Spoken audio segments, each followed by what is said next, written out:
But you know, it goes back to me. It's a curious club, Tottenham. You know, it's made a major pivot at the end of last year, not just with me, but with Daniel leaving as well. And you've created this whole sort of environment of uncertainty. 이번에 엔제 감독의 폭탄 발언대로 토트넘이 엔제 감독이 5위로 시즌을 마치고 나서 그리고 세메뉴 제이를 영입했으면 어떻게 됐을까요? 손흥민 선수가 유로파리그 우승컵을 들고 나서 토트넘을 떠나는 엄청난 결정을 하고 말았습니다. 그때 당시만 해도 손흥민 선수가 그래도 유럽에서의 커리어를 마무리하기에는 너무 이른 것이 아닌가라고 생각을 했지만 손흥민 선수의 그 결정은 신의 한 수다라는 것을 지금 시점 보면 확인할 수가 있습니다. 결국 버티다 버틴 프랭크 감독이 경질을 당하고 말았고요. 그러자 전 토트넘 감독으로서 손흥민 선수와 함께 우승컵을 들면서 유로파리그 우승을 한 엔제 감독이 그동안 칼을 갈았나 봐요. 지금 프랭크 감독이 경질 당함과 동시에 영국 매체에 출연해서 토트넘의 안 좋은 점에 대해서 조목조목 지적하면서 지금 영국 현지가 엄청나게 난리가 난 상황입니다. 그래서 엔제 감독이 칼을 갈고 토트넘을 저격했는데 내용이 상당히 재밌거든요. 제가 영국 매체 기사 2개를 가지고 왔는데 각자 어떤 관점에서 보고 있는지 살펴보도록 하겠습니다. 그럼 관련 소식들 바로 알아볼까요? 엔제 감독이 뭐라고 폭풍 저격을 했는지 먼저 BBC 스포츠의 기사부터 살펴보겠습니다. 토트넘은 믿을 수 없을 만큼 훌륭한 경기장과 훈련 시설을 지어놨습니다. 하지만 지출 규모, 특히 임금 규모를 보면 큰 클럽이 아니었습니다. 하면서 대놓고 저격을 하는 의미심장한 엔제 감독의 인터뷰였는데 여기 부분이 상당히 중요하거든요. 뒤에서 제가 계속 설명드리겠고 토트넘에 들어가 보면 어디에서나 to dare is to do, 가감히 도전하라라는 문구가 보이는데요. 그런데 실제 행동은 그와 정반대입니다. 나는 토트넘이 깨닫지 못했다고 생각합니다. 실제로 이기려면 어느 정도 위험을 감수해야 된다는 걸 말이죠. 토트넘이라는 클럽은 스스로를 우리는 빅클럽이다라고 말하는 것 같지만 현실은 저는 그렇게 생각하지 않습니다. 라고 대놓고 토트넘 빅클럽 아니야. 맞아. 내 의견이 맞아. 나 토트넘에서 우승해봤잖아. 라고 이야기를 하는 엔제 감독이었습니다. 그리고 또 재미있는 내용이 계속 나오는데요. 클럽의 유일한 문제일 수 없다는 것은 이미 알고 있었습니다. 토트넘은 참 묘한 클럽인데요. 지난해 말에 큰 방향 전환을 했는데 나뿐만 아니라 레비 회장도 떠났고 그로 인해서 전체적으로 불확실한 환경이 만들어졌습니다. 어떤 감독을 데리고 와도 보장은 없는데요. 그들은 세계적인 감독을 데리고 왔지만 무리뉴와 콘테를 데리고 왔었죠. 성공하지 못했습니다. 도대체 이유가 뭘까요? 프랭크 감독이 왔는데 그의 목표는 무엇이고 클럽의 목표는 무엇이었습니까? 이처럼 큰 변화를 시도하려면 그 과정에 불안정이 생길 수밖에 없다는 것을 이해해야 됩니다. 하면서 엔제 감독의 짤막하게 그 핵심 내용을 요약해서 알려주는 BBC 스포츠였습니다. 그러면 이번에는 비인 스포츠에서는 어떤 관점에서 보고 있는지 살펴보도록 하겠습니다. 비인 스포츠의 기사도 재밌었는데요. 그들은 빅클럽이 아니다. 엔제 감독이 토트넘의 야망에 의문을 제기했다. 토트넘은 프랭크 체제에서 개선에 실패했고 그의 전임 감독인 엔제 감독은 클럽의 야망이 부족하다고 암시했다. 엔제 감독은 토트넘이 빅클럽이 아니다라고 주장하면서 전 소속팀의 방향성, 이적 전략 그리고 감독 임명에 대해서 의문을 제기했다. 엔제 감독은 지난 6월 맨유를 상대로 유로파 리그 영광으로 이끌었음에도 불구하고 토트넘에서 경질되었고 이는 토트넘의 17년 만에 첫 번째 메이저 트로피였다. 실제로 이 호주인은 17-18 시즌 첼시의 안토니오 콘테 이후 메이저 트로피를 획득하고 해당 시즌 종료 시점에 경질된 첫 번째 프리미어리그 감독이 되었다. 그리고 그의 후임자로 프랭크가 프리미어리그 8경기 연속 무승을 기록한 후 직무에서 해제되었고 팀을 순위표 16위에 남겨두고 떠났다. 2023년에 토트넘을 5위로 이끌었던 엔제 감독은 클럽의 진정한 야망이 결여되어 있다고 느꼈다. 그는 2024년 여름에 있었던 영입을 지적했는데 솔랑키 그리고 베리발, 그레이, 오도베르라는 검증되지 않은 3명의 유망주 합류한 점을 들면서 강력하게 비판했다.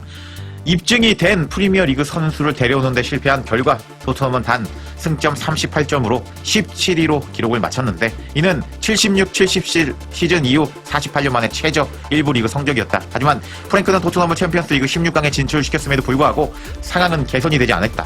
프랭크는 프리미어리그에서 토트넘 감독으로서 평균 1.212점을 기록하고 있는데 이는 대회에서 최소 5경기 이상을 지휘한 토트넘 감독 중에 가장 낮은 수치이다. 그리고 엔제 감독은 토트넘이 프랭크와 결별한 것은 옳은 결정이라고 느꼈지만 레비를 포함한 클럽 계층 구조의 고위 인물들이 떠난 점을 고려할 때 그의 후임자에게 동정심을 느끼는 모습을 보여주었다. 엔제 감독은 다음과 같이 말했다. 토트넘은 참 묘한 클럽인데요. 그들은 작년에 저뿐만 아니라 레비까지 떠나면서 중대한 전환을 했습니다. 그것이 불확실한 환경을 조성했습니다. 그들은 이전에도 세계적인 수준의 감독들을 가졌지만 성공하지 못했는데요. 그런데 무슨 이유로 그런 중대한 전환을 했어야 했을까요? 프랭크가 들어왔을 때 클럽의 목표는 무엇이었을까요? 모든 전선에서 경쟁하는 것이었을까요? 클럽은 아주 오랫동안 모든 전선에서 경쟁하지 못했고 지난 20년 동안 클럽에서 영향력 있었던 인물 또한 떠나갔습니다. 만약 당신이 그렇게 중요한 전환을 하려고 한다면 그곳에 약간의 불안정함이 있다는 점을 이해해야 되는데요. 프랭크가 그런 상황에서 걸어 들어간다는 것을 알고 있었을까요? 그리고 그것은 저로부터께 분명한 이탈이었습니다. 축구를 공부하는 사람이라면 누구나 그것이 저로부터 이어지는 진보가 아니었다는 것을 알 것입니다. 저는 지난 몇 년간 팀이 특정한 방식으로 경기하도록 구축했습니다. 토트넘은 참 묘한 클럽입니다.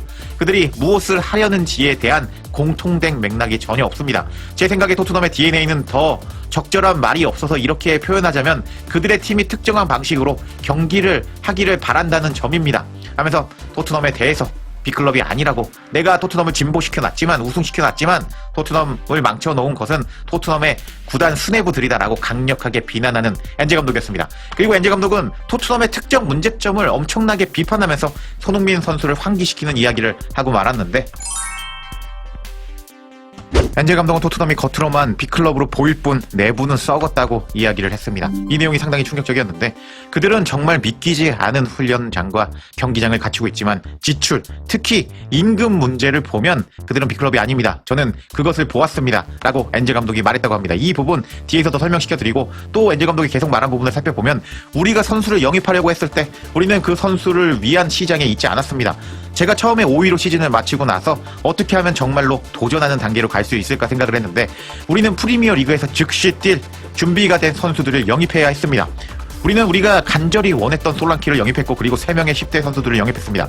제가 근데 보고 있었던 선수는 네투, 은베모, 세메뇨, 그리고 마크 게이였습니다. 만약 우리가 5위에서 우승하려는 곳으로 가려 했다면 그것이 우리에게 필요했던 것입니다. 근데 이 10대 선수들은 흥미로운 선수들이고 토트넘에서 훌륭한 활약을 했지만 그들이 당신을 5위 팀에서 4위나 3위 팀으로 데려가지는 못합니다. 하지만 클럽으로부터 나온 이야기는 우리가 모든 전선에서 경쟁하는 클럽이 되라는 것이었습니다. 하면서 엔제 감독은 내가 5위로 경기를 끝마쳤거든. 시즌을 끝마쳤거든. 그래서 나는 네투, 그리고 세메뉴, 마크 게이를 원했어. 근데 지금 이 선수들을 영입해줬다면 우리가 더 높은 곳을 바라볼 수 있었겠지. 근데 결국 그런 것을 바라보지 못하게 된 것은 여기 나와 있죠.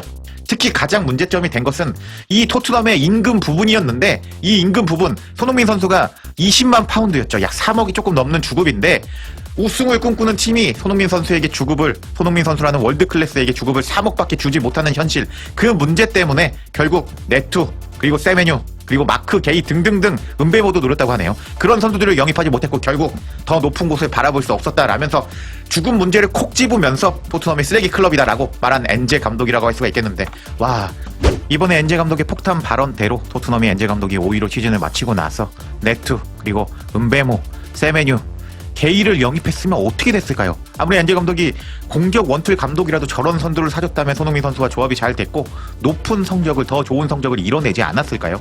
왜냐면 엔제 감독이 B클럽을 상대로는 강했거든요.